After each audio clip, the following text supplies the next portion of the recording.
Chapter 9. The Denouement. I think this is the last chapter. Detective, you have spent more time making us sit and wait for you than anything else.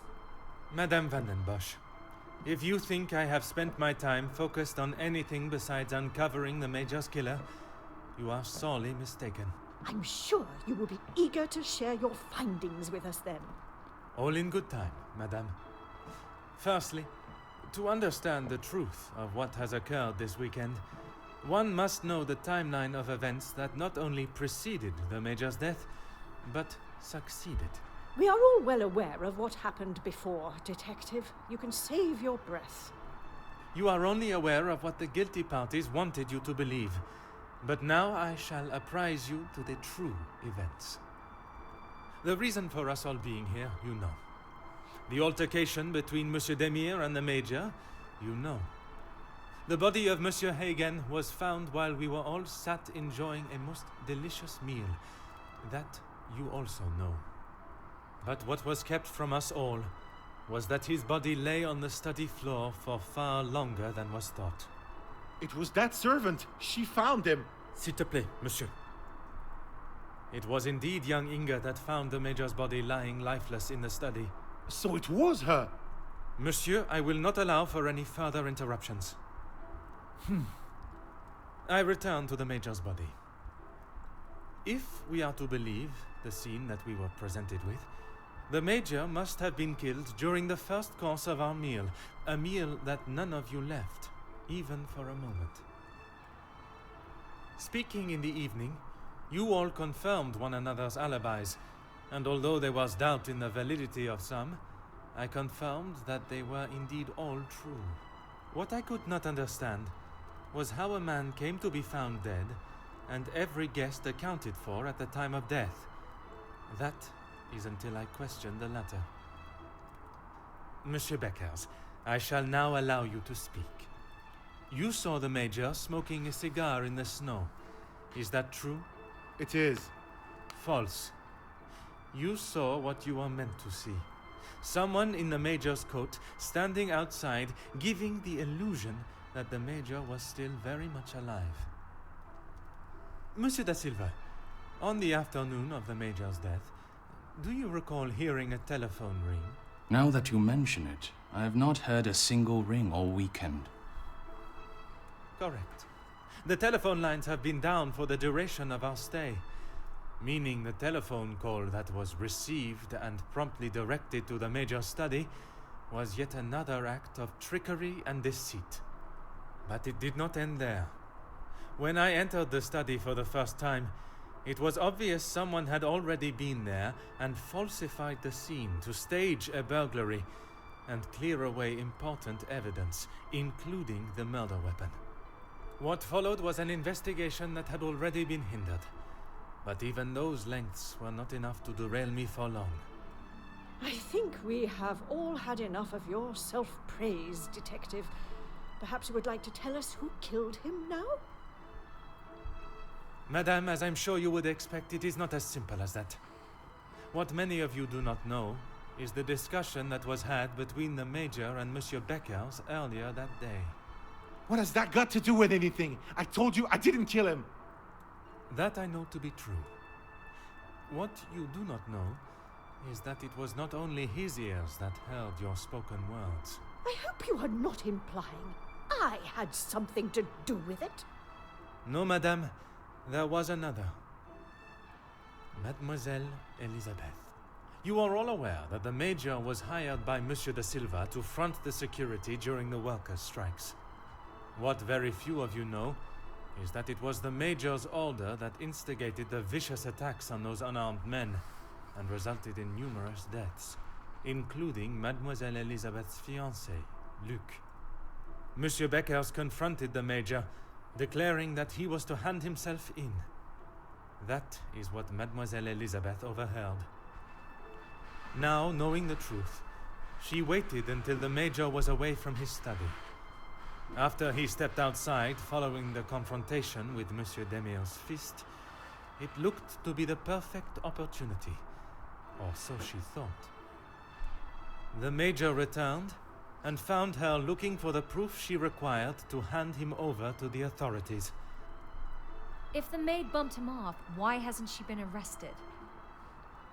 The events that followed in the study are not those of a cold-blooded murder, but one of a young girl that had no other option but to protect her own life. Sounds to me, Detective, like you have taken a shine to this young girl and would rather protest her innocence than arrest her for murder, the crime she has committed. Jeez, this is gonna make for a juicy story.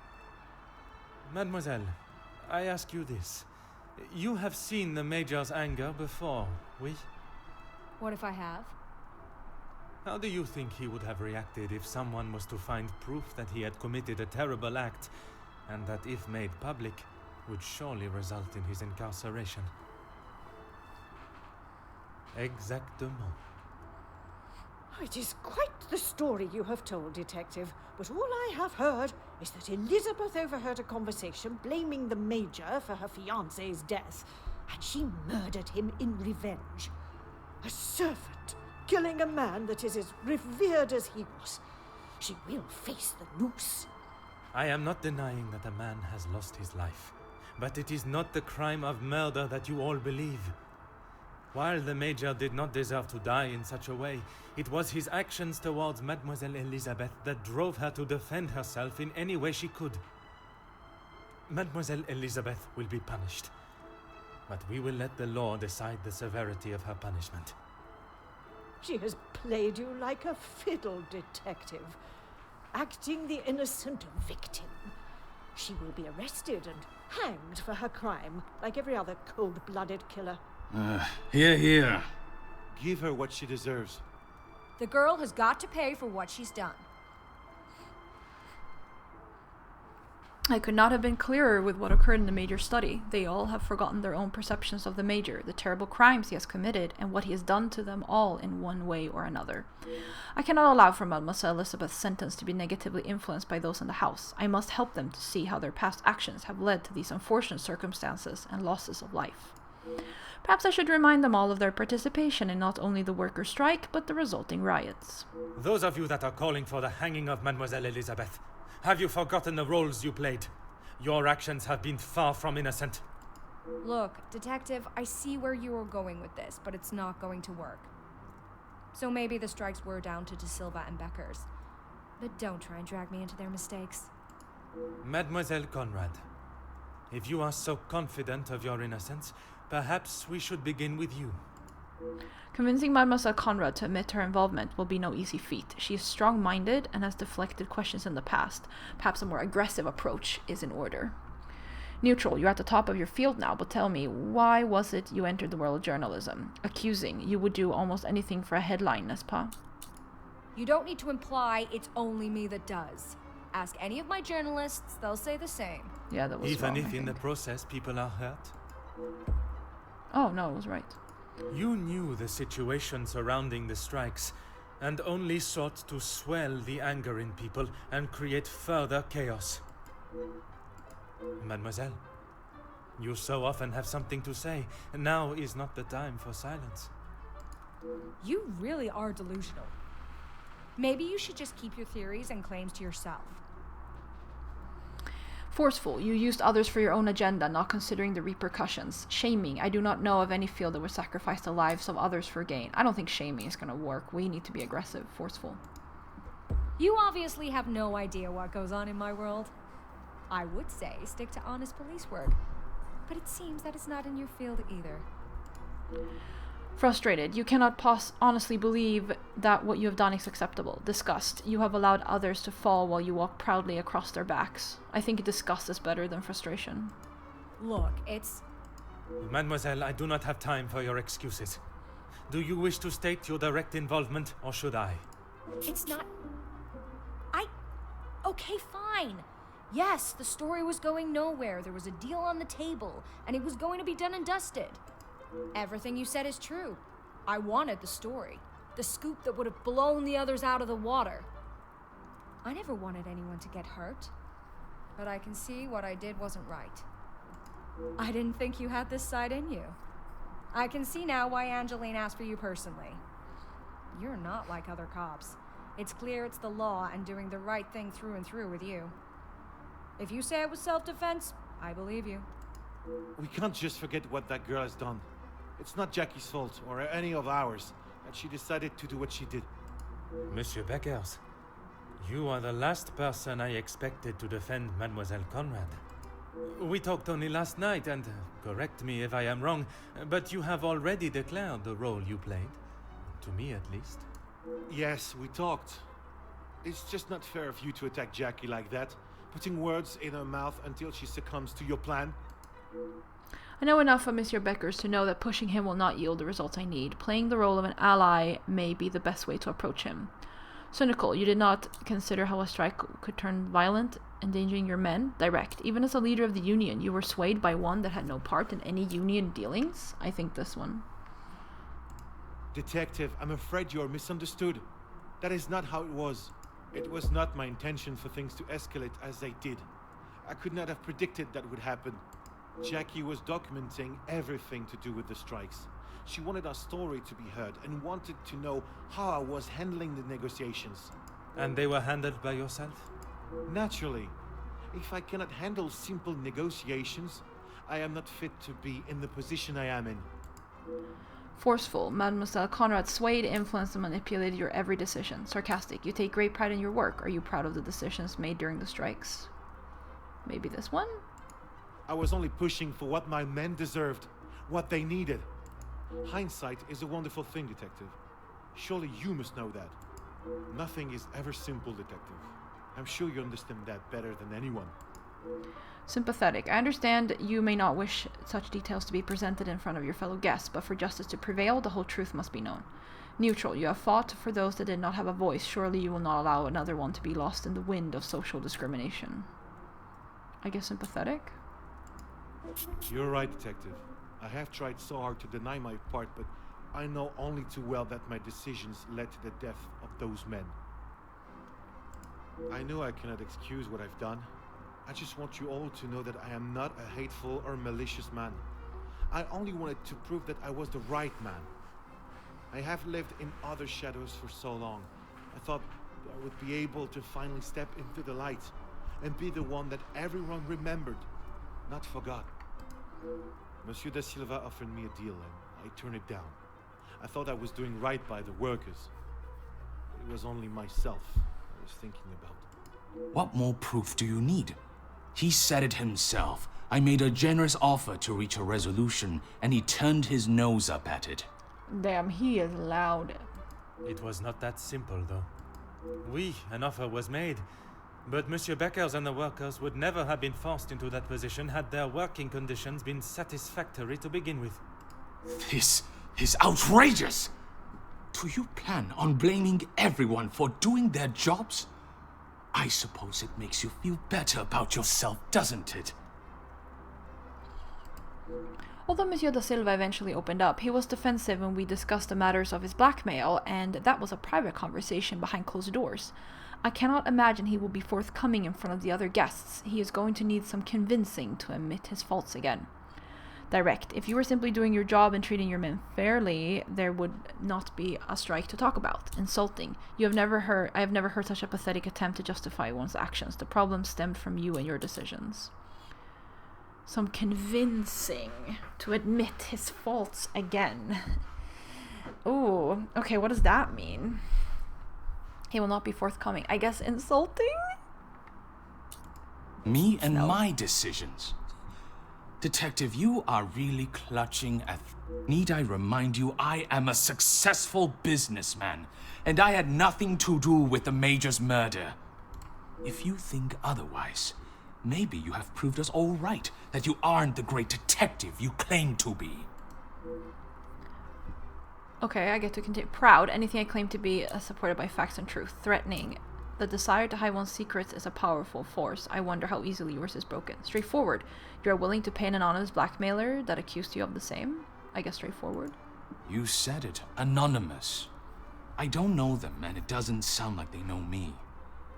When you have something people want, money, they will do anything, including constructing lies to get their hands on it.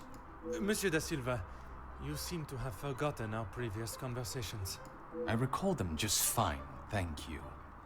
A police officer trying to manipulate facts to fit his own agenda. Shocking.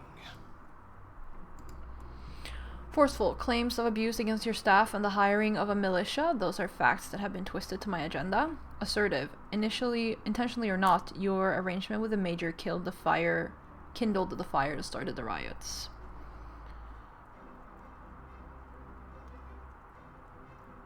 I guess assertive? Do you really think this is the first time blame has fallen at my feet? Although I don't think I've seen someone try so hard before to even convince themselves of what they're saying. Have you not learnt enough already from having your factories closed? If you have any hope to return to normality, you must admit your faults and accept the repercussions. Apparently anyone can become a detective now. Yeah, I have to do this again. I really... Through order and...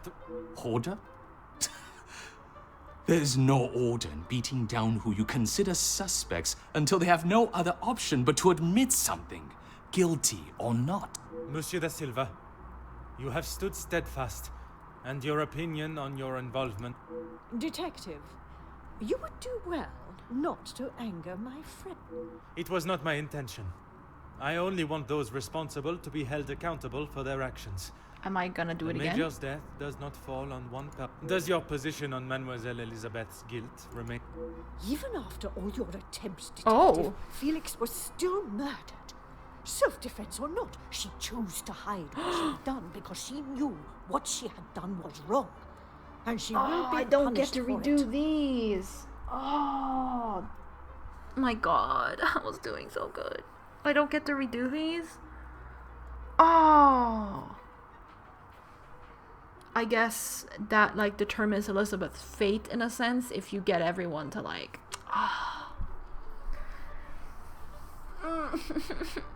Okay.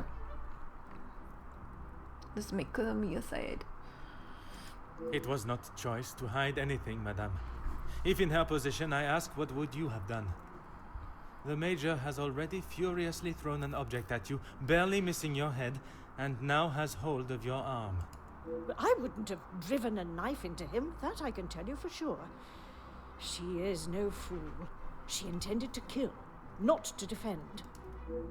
Madame Van den Bosch will be a much greater challenge, but my method of approach has worked with her before. If I am to sway her into seeing that Mademoiselle Elizabeth had no other option, I must persuade her that it was the Major's actions that drove her to do what she did.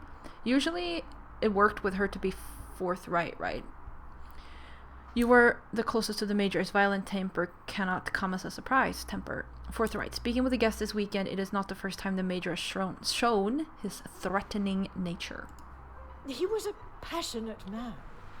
Sometimes conversations and arguments turned heated, yes. Oh my god, was that wrong? So, even you confirm he had a history of aggression. Direct. The Major was dishonorably dismissed from the British military. Are you aware of why? He played a role of a caring friend very well, but that is always a performance. Now, I think Direct worked with her before. I'm sure that is none of my business. Likewise, it is none of yours. Oh my god, am I gonna fail everything now? The Major shot and killed a number of unarmed prisoners as they were bound and terrified, posing no threat. His actions are unforgivable and should not be defended by anyone. You judge him so harshly, but I return the question. What would you have done in his position? I wouldn't have killed unarmed people randomly. He had made mistakes. I will not deny that. In those moments when a decision had to be made, it fell to him, and he did what he saw fit. Murdering strikers? Like, making a poor decision once is a mistake, making it twice is a choice. And what of the mistreatment that you received from the Major? You cannot justify that. The Major ordered the attack on unarmed workers. Surely you cannot condone that. Oh my god, I've already screwed up completely. Oh my god. If I had known that I couldn't redo these, I would have just had a walkthrough on the side. This is not fun. Ugh. I've apparently done the wrong thing already. I guess sympathetic. I don't think she responds to that, but...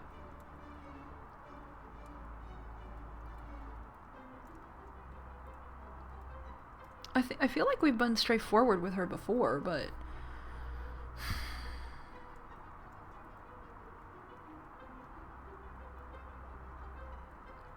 Already screwed up, I guess it doesn't matter. You do not know what he had been through. S'il te plaît, madame. I ask that you consider everything you know of the Major carefully. My friend has been murdered in cold blood. Yeah. And you have the gall to ask me to save her? Can I just replay chapter 9? Like, hold up. Oh my god, okay, so apparently there are 4 characters you talk to. These 4, I managed 2 and I failed 2. That determines the ending, and I have to replay the entire game again to get it correct. So, should have looked that up apparently. So yeah, you were supposed to be sympathetic with her on the last one and stuff, and just, ugh. I hate it here. Anyways. I will see to it that your superiors know of your crooked tendencies and wavering morals. Elizabeth will hang for this. There is no more a fitting punishment for her crime. I knew that you had a cold heart, but never would I have expected to see you turn on a young girl so cruelly. Excuse me? She may have been the one that held the knife, but look at the monster that stood before her. It could not be clearer the type of man... No, I shall refrain from offending men everywhere. The type of creature that he was. He bribed, he extorted, he murdered. And yet when he attacks a young girl and she does us a favor and stops him for good, she is punished. I'm sorry, Margot, but I am struggling to understand why you have involved yourself in this affair. Because that girl does not deserve your judgment. You should be ashamed of yourself. You all should be for allowing this to happen. Countess, I have talked at length of the Major's death, but not the reason for my invitation in the first place. When I last gathered you all together, I spoke of a blackmail ring that was rife in the area, and then of the letter that the Major had received. Mademoiselle Angeline requested my help personally after she received such a letter threatening her family name. She felt I was the only one that could uncover the truth. And uncover the truth I have. Get on with it, detective. Who dared try and extort my family and then have the gall to allow me to welcome them into my home? If it was not for the honesty of a young servant, I would perhaps still be looking for the For goodness sake, it was me. Margot, how could you? While it looked as though the Countess was helping the young women at the shelter, she was in fact only finding them positions of employment in wealthy homes to gather information on them and learn secrets that she would ultimately be able to use against them. Monsieur da Silva fell victim to her network of moles and was in turn blackmailed.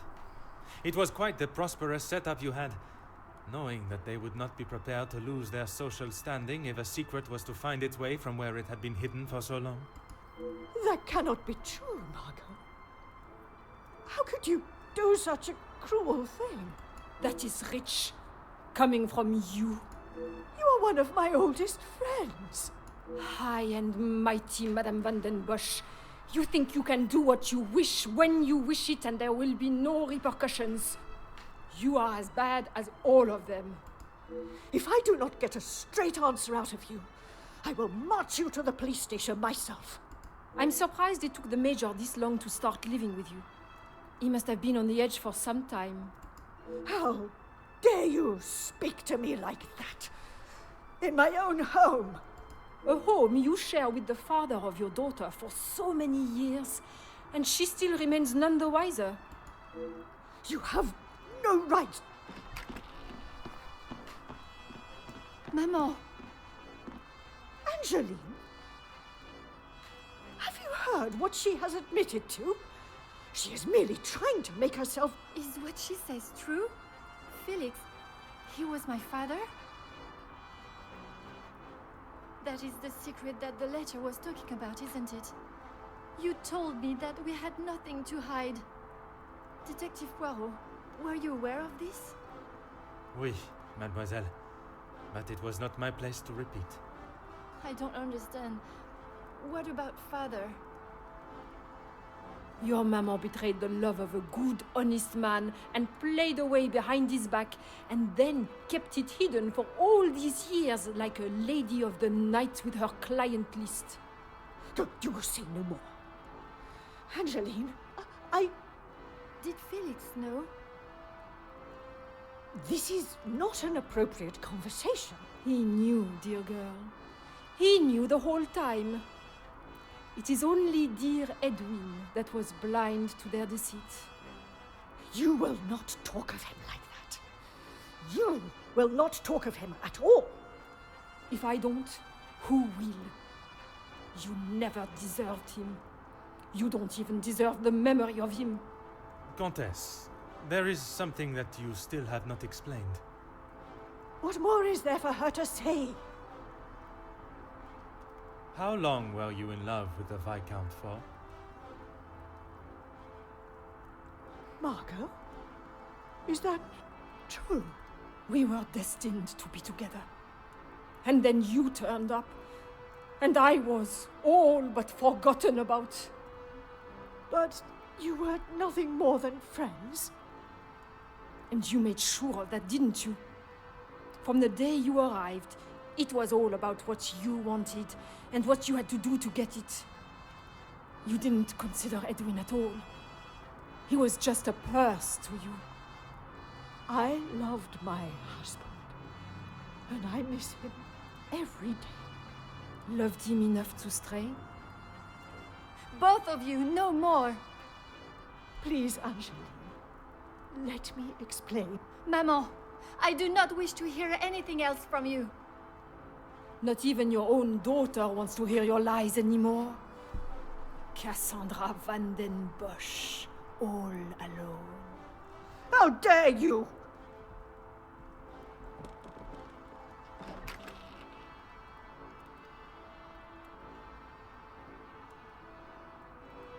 While I feel a sense of satisfaction and pride in solving both cases, there is still a part of me that is reluctant to revel in triumph. I am content with the unmasking of Comtesse de Vos as the blackmailer, and knowing that she will pay for her crimes. But it is the justice for Mademoiselle Elizabeth that worries me. She will stand in a court of law, and I can only hope that they can see she acted in self-defense. I must trust that our legal system and justice will prevail, and a fair sentencing will be given. In protecting her own life, she took the life of another. Perhaps the guilt she must live with is a greater punishment than any sentence she can receive.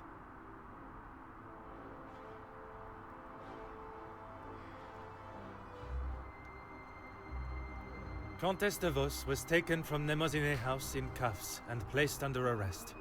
Although she initially tried to plead her innocence, Inge, along with a number of other girls that the Comtesse had found employment for, came forward and made full statements. She was charged with 5 counts of blackmail and extortion and sent to a house of corrections, where she will have a new life to become accustomed to.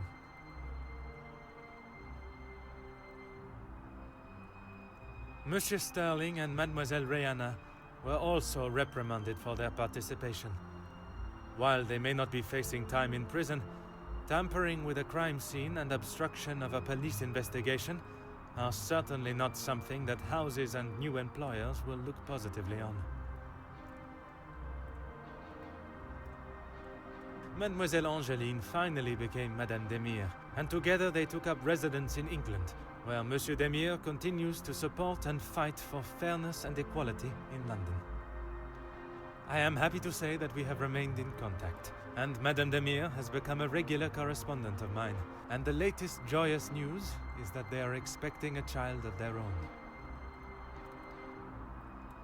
After Madame Van den Bosch's secret was revealed to the world, her position in the social hierarchy was no more, disappearing in a moment. While she still resides in Belgium, I believe she has had to adapt to a far more modest way of life. A humbling experience for her, I am sure. Madame Demir has not mentioned her maman in a single letter. After the discovery of her real father and how she had been lied to for so many years, I am not surprised if her departure from Belgium was somewhat an act of separation from her maman. Mademoiselle Conrad left Nemoziné House the same way she entered, confident in herself and audacious in her opinions. Her report of the Major's murder at the house and the surrounding blackmails became one of the most talked about stories of the year. While there were certain details of her own involvement that did not make it to print, she was really quite complimentary about the detective at the heart of the case. Monsieur da Silva tried to continue in his position as factory owner and business entrepreneur, but after his accounts and business dealings were investigated following the details of his blackmail being made public in Mademoiselle Conrad's article, his illustrious business empire began to crumble and is now facing an international corporate investigation. Monsieur Becker stepped down from his position as union leader, accepting that he was no longer fit to represent the workforce that, in his words, he had let down on a scale of unmeasurable proportion. Although he is no longer the voice of the workers, he continues to support them from behind the scenes. Monsieur Zachariah and his brother made amends, and returning to his family home, and after sobering up, he was able to find the help that he required. I understand that he is now helping fellow soldiers with similar conditions. And Mademoiselle Elizabeth. She stood before a court and was found guilty of second-degree murder. She was sentenced to time in a female correctional house on the outskirts of the city. Alone in a foreign country with no friends or family for support, it will certainly be a hard life for her there. Her mental and physical strength will surely be tested to their limits, but she could not go unpunished. Without repercussions, we would become a society of animals. Not good. What happened to Elizabeth? No. Damn it. The death of Elizabeth's beloved Luc has been at the center of everything. Had those in positions to help not acted with only themselves in mind, perhaps he would still be alive today, and the Major would have paid the price for his own crimes in the eyes of the law, not at the blade of a knife. The blood of Major Felix Egan will remain on Elizabeth's hands. A stain that wherever she is and whatever she may do, she will never be able to wash clean. However, it will remain as a reminder to not only her, but all of us, of what we as human beings are capable of to protect ourselves.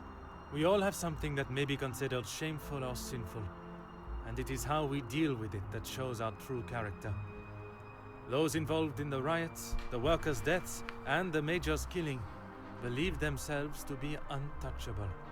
Whether it was from their social standing or their confidence in themselves, they learned that everyone is accountable for their actions. There is no exemption because of the suit you wear or the money in your bank account. There is no price to a man's life. It cannot be bought or traded or discarded. No man is better than another, including Detective Hercule Poirot. I wish the law was the same for everyone regardless of money.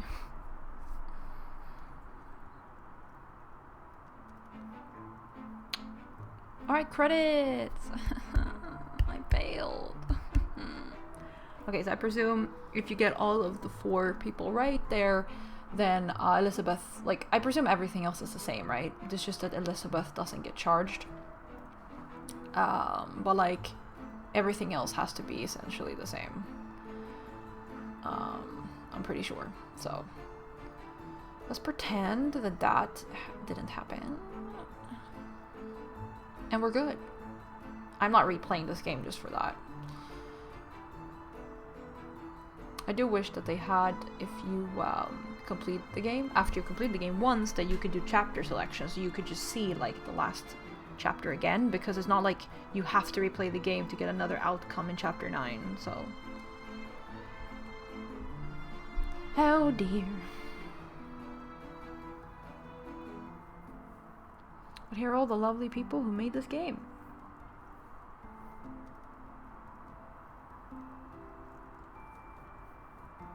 Oh, there are voiceovers in French and German too? Nice.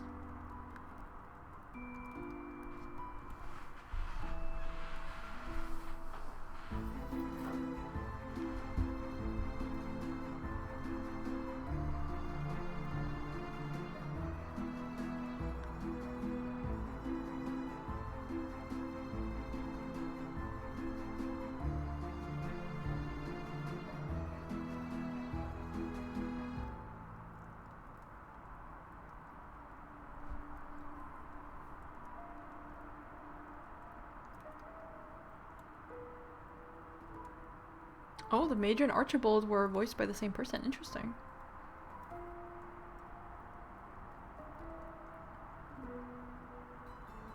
In English. Oh, Gail Beton also voiced 2 people, I think. And Laila Ali also voiced 2 people.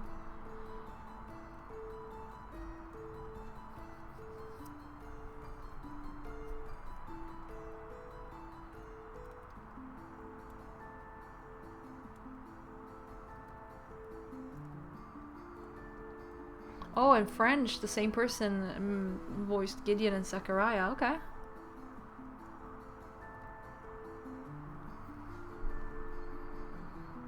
German names, let's go.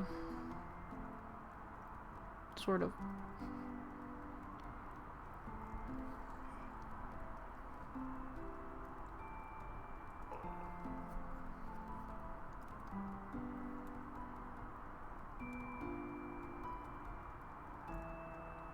I don't know if anyone voiced 2 people in German, maybe not.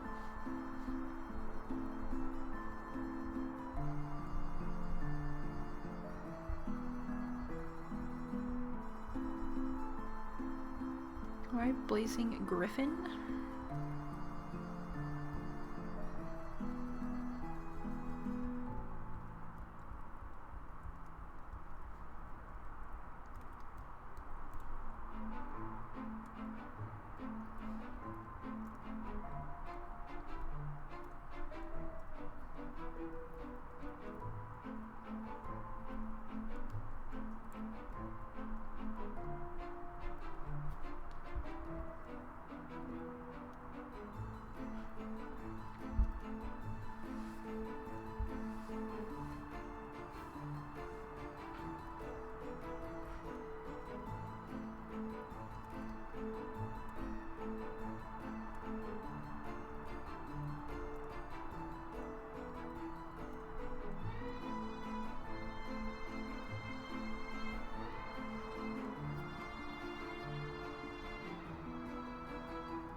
Oh, developed in Unity. Alright.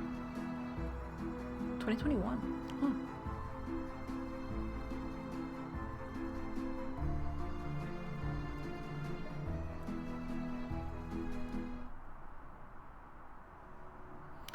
Alright. Yeah, we're not replaying just for that, but we have collectibles.